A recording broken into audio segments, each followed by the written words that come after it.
Chinese fried রাইসের recipe তোমাদের সাথে শেয়ার করব।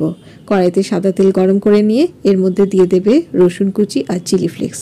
একটু নেড়েচেড়ে দিয়ে দেবে কুচনো পেঁয়াজ, স্প্রিং অনিয়ন্সের সাদা অংশটা, আর দিয়ে দেবে কুচনো কাঁচা লঙ্কা। হালকা একটু ভেজে নিয়ে তারপর দিয়ে দেবে কুচানো সবজি। আমি এখানে বিনস আর গাজর ব্যবহার করেছি। এইবার সবজিগুলো ভালো করে ভেজে নিতে হবে। এবার আগে থেকে সেদ্ধ করা চিকেন, প্রনটাও আমি সেদ্ধ করে ব্যবহার করছি, আর দিয়ে দেবো ডিমের ভুর্জি। এগুলো সব কিছু ভালো করে একটু নাড়াচাড়া করে নিয়ে দিয়ে দেবো স্বাদ মতো নুন ও গোলমরিচের গুঁড়ো।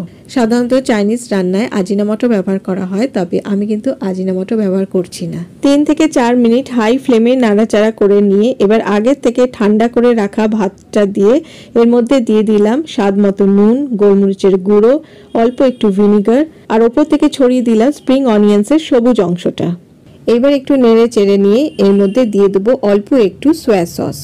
ব্যাস, এইবারে সব কিছুকে ভালোভাবে হাই ফ্লেমে মিশিয়ে নিলেই তৈরি হয়ে যাবে একদম রেস্টুরেন্ট স্টাইলের চাইনিজ মিক্সড ফ্রাইড রাইস।